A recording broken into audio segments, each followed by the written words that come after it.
कुछ वर्ष पहले की बात है। उत्तर प्रदेश के मुरादाबाद जिले में एक मध्यम वर्गीय परिवार रहता था। उस परिवार के मुखिया का नाम कैलाश नाथ था। वो एक सरकारी पद पर कार्यरत थे और उनकी पत्नी का नाम वीणा था। उनकी 2 संतानें थी, एक पुत्र और एक पुत्री। पुत्र का नाम हरीश और पुत्री का नाम विमला था। कैलाश नाथ और उनकी पत्नी वीणा देवी स्वभाव से बहुत ही सरल और सहज थे, परंतु आम भारतीय परिवार की तरह उन पर भी समाज का दबाव था, जो उनके हर एक कार्य और निर्णय में दिखाई देता था। दोनों पति पत्नी पूरी श्रद्धा से अपने दोनों बच्चों के पालन पोषण में लगे रहते थे। अपनी इच्छाओं से पहले बच्चों की इच्छाओं का मान रखते थे। प्रत्येक माता पिता अपनी संतानों को हर एक संकट और संघर्षों से दूर रखने का प्रयास करता है, जो वो अपने युवावस्था में झेला होता है।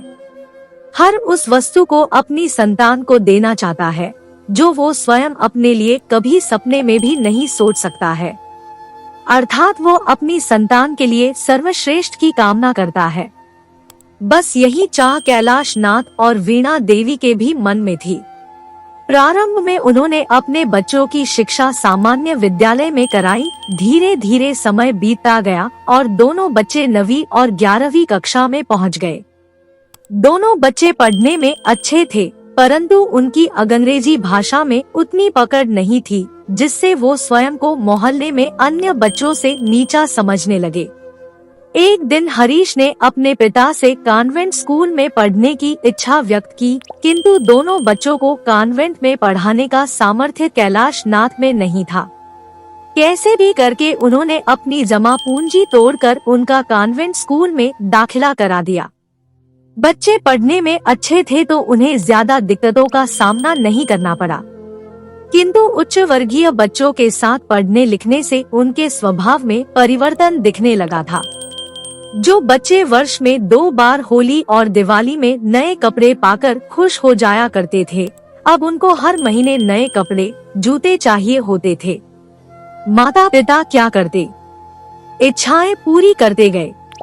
बच्चे तो नासमझ होते हैं, उन्हें यह ज्ञान नहीं होता कि किसी की बुद्धिमत्ता का परिचय उसकी अंग्रेजी बोलने या लिखने से नहीं होता।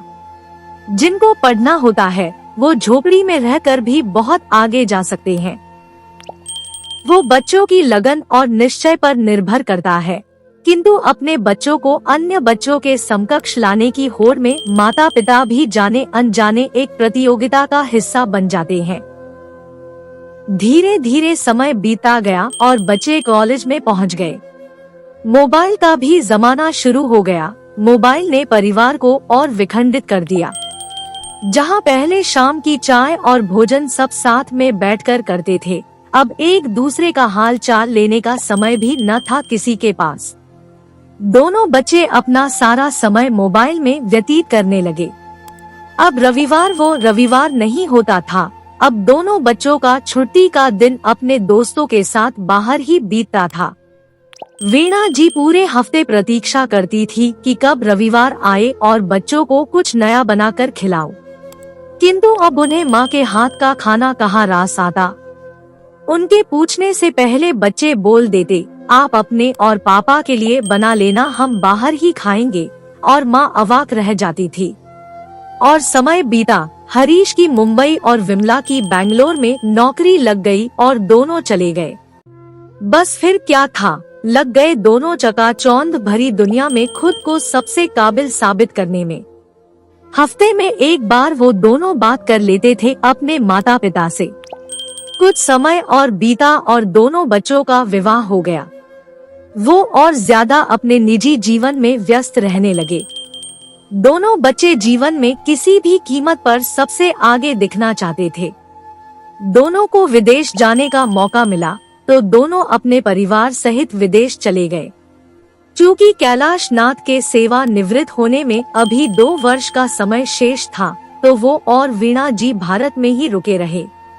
वो दोनों सोचने लगे, पहले होली दिवाली बच्चों से मुलाकात तो हो जाती थी, पर अब तो उनकी आवाज सुने ही इतने दिन निकल जाते हैं।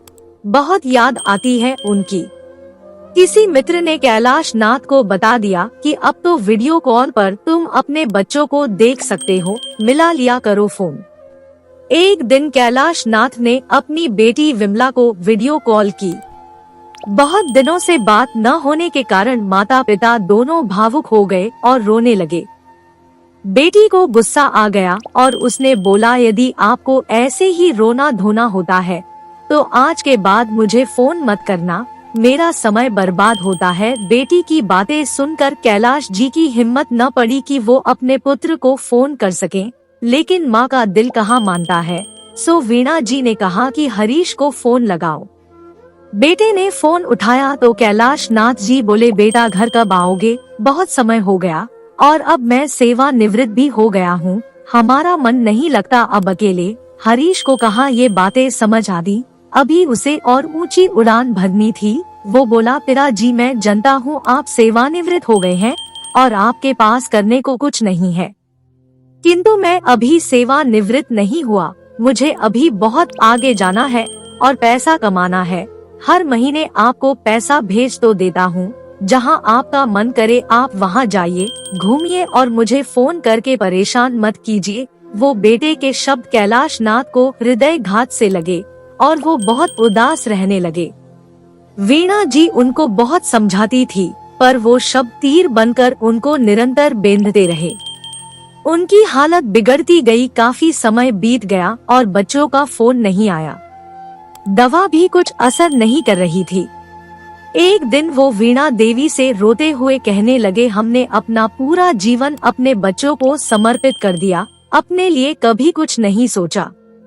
हमारी अपेक्षा उनसे बस इतनी है कि वो अपने जीवन में से कुछ समय हमें भी दे दें। क्या ऐसा सोचना गलत है? हमने अपनी सीमाओं से परे जाकर उनकी इच्छाओं की पूर्ति की, परंतु आज हमारी दो संतान होने के बाद भी हम निसंतान की तरह जीवन व्यतीत कर रहे हैं। कैसी विडंबना है ये कि जिन बच्चों के लिए हमने अपने जीवन के ना जाने कितने दिन उन्हें दे दिए, आज उनके पास हमारे लिए 3 महीने बाद भी 2 मिनट का समय नहीं है। मेरे जाने के बाद तुम उनको फोन मत करना, नहीं किसी रिश्तेदार के पास जाना। मैंने तुम्हारे लिए वृद्धाश्रम में स्थान सुनिश्चित कर दिया है, तुम वहीं चली जाना और अपना शेष जीवन वहीं बिताना। यह कहते ही कैलाश नाथ जी परलोक सिधार गए और वीणा देवी कैलाश जी के कथन के अनुसार वृद्धाश्रम चली गई। कुछ समय बीता, बेटी को अचानक से माता पिता की चिंता हुई और कैलाश जी के नंबर पर फोन करने लगी। नंबर बंद आने पर उसे और चिंता हुई और उसने अपने भाई हरीश को बताया। दोनों को अपराध बोध तो हो ही गया था, सो उन्होंने भारत आने का निश्चय किया और जब घर पर पहुँचे तो वहाँ घर पर ताला लटका देख चौंक गए। तभी एक पड़ोसी आया और हरीश के हाथ में मकान का कागज थमाते हुए बोला, ये लो पकड़ो, मेरा काम तो हो गया, किंतु तुम दोनों ने अच्छा नहीं किया। 1 महीने पहले ही तुम्हारे पिता का देहांत हो गया और माँ वृद्धाश्रम चली गई। यह सुनते ही दोनों की आंखें शर्म से जमीन में धंस गई और अश्रु धारा बहने लगी।